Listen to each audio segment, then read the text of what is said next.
Hello collectors and welcome to my review of the SH MonsterArts Mothra. As a Bandai Premium Webshop exclusive, this figure will become rather rare in the future, and with the coming larva set, many will be looking to pick her up.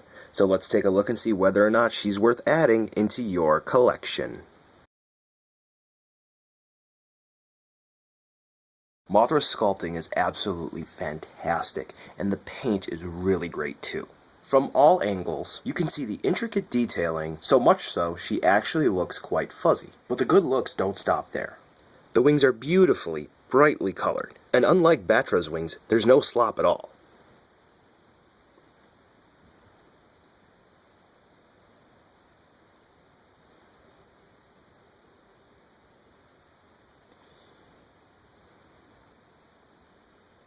As you can see, the compound eyes are captured wonderfully here, with a clear plastic dome covering them. Again, like the Reveltech Mothra, I can't help but imagine they look a tad bit like a blue basketball. They're very well detailed. A closer shot of the legs here is needed to show off all of the washes that are used here. They look marvelous. Honestly, she's beautiful. I love looking at her, and in terms of looks, she's already ascending into the top spot for my shelf. Do note, though, that I mind that there are just a few quality control issues in terms of the paint.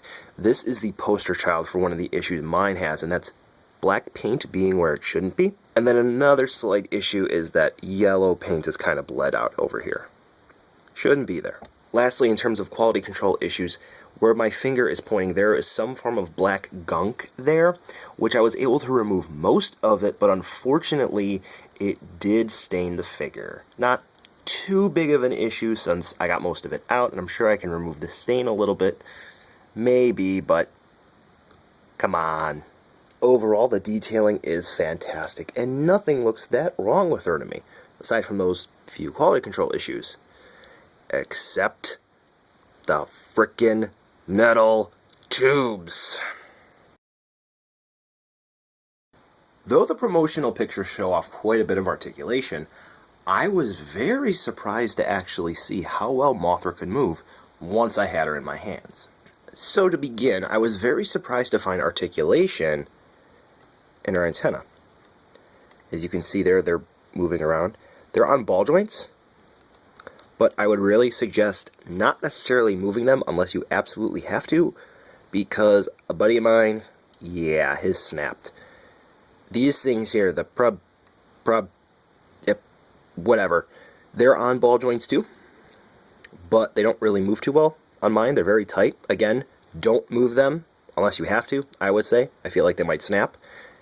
And the jaw is on a hinge, and as you can see there, they close together separately like that to form together. Now, yours may not necessarily move right out of the package, and that's okay.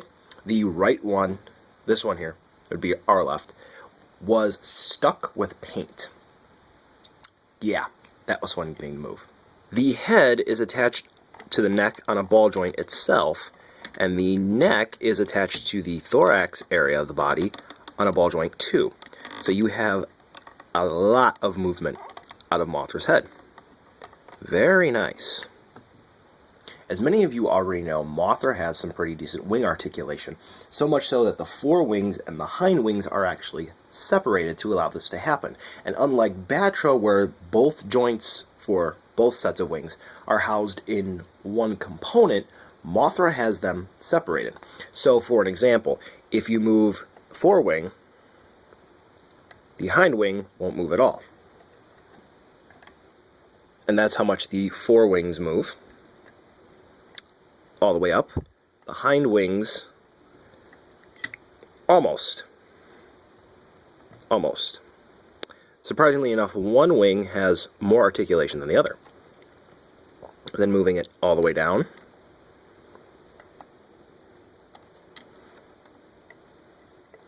Like so.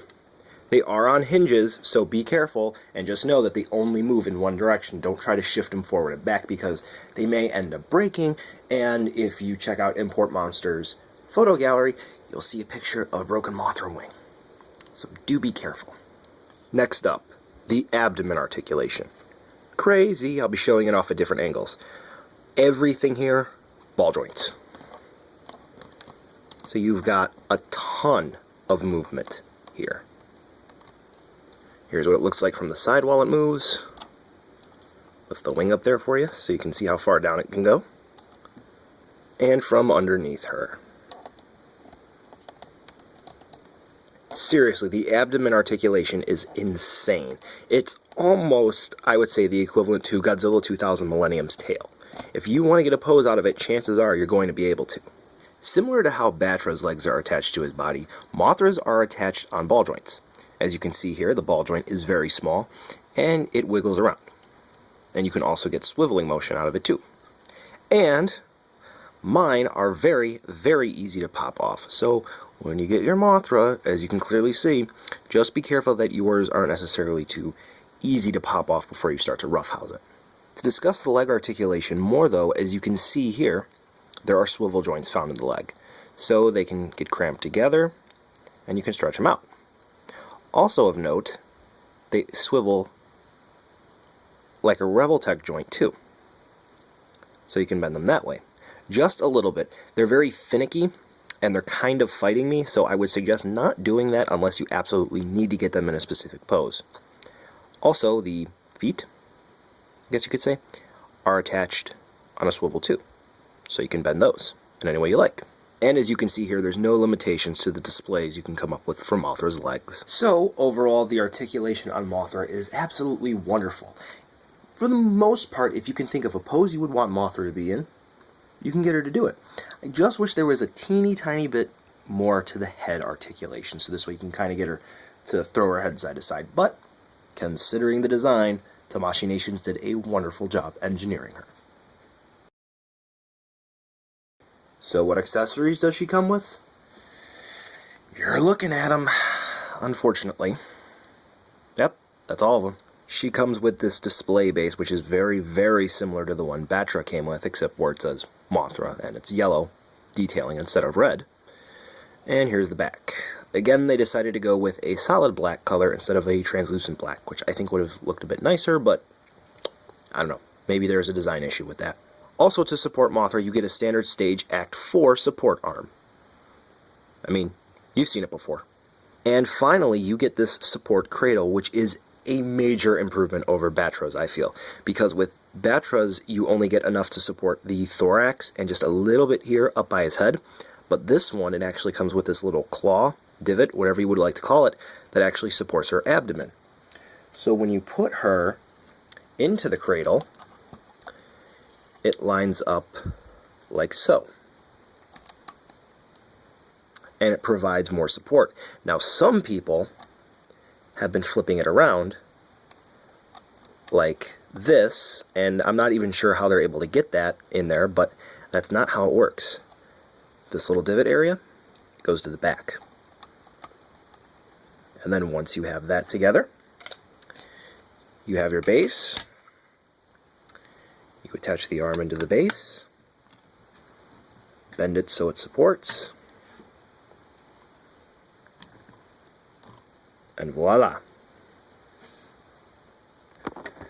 There you go.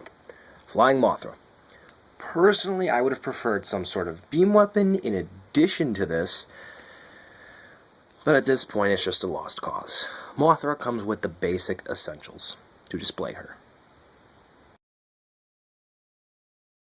And so, a lot of collectors are probably wondering exactly how big Mothra is. To begin, here she is alongside some Revoltechs. Here she is in comparison to some of NECA's kaiju figures. Here she is next to some MonsterArts Godzillas. Just as a point of reference, here she is from a top-down view behind Godzilla. Here she is next to the MonsterArts Batra and her Revoltech counterpart. And just for reference, here's all three together. So as you can see, Mothra has a big wingspan, but her actual body, it's not too big. So if you're looking to sneak her into a display, I would suggest maybe making a little bit more room than you have already saved for her. So, buy her now, skip, or wait for a sale. Mothra is wonderful. Simply fantastic. I love fiddling around with her every chance that I get. Mostly, the paint is wonderful and the sculpt is phenomenal. She looks fuzzy without being so at all. The articulation is just about all you can ask for when it comes to a Mothra action figure. I absolutely love it. Yes, there are drawbacks. The legs on mine like to pop off very easy, there are some quality control issues, especially on mine, and unfortunately the wing joints themselves, they're a little bit questionable when it comes to stability, given that in the process of recording this review, I've seen another Mothra with broken wings straight out of the box. But aside from that, she's not a bad figure at all. Probably mostly attributed to shipping issues. When it's all said and done, yes, Mothra does have a few flaws to her. But really, I love this figure. It's absolutely stunning. Personally, Mothra was never really a favorite monster of mine, but after fiddling around with the MonsterArts some more, she's slowly working her way up to one of my favorite monsters of all time. She's really climbing up that list. So if you're a fan of Mothra, I absolutely cannot stress that this is a figure that should definitely be considered by you. Perfect? No, but it is great. Very great.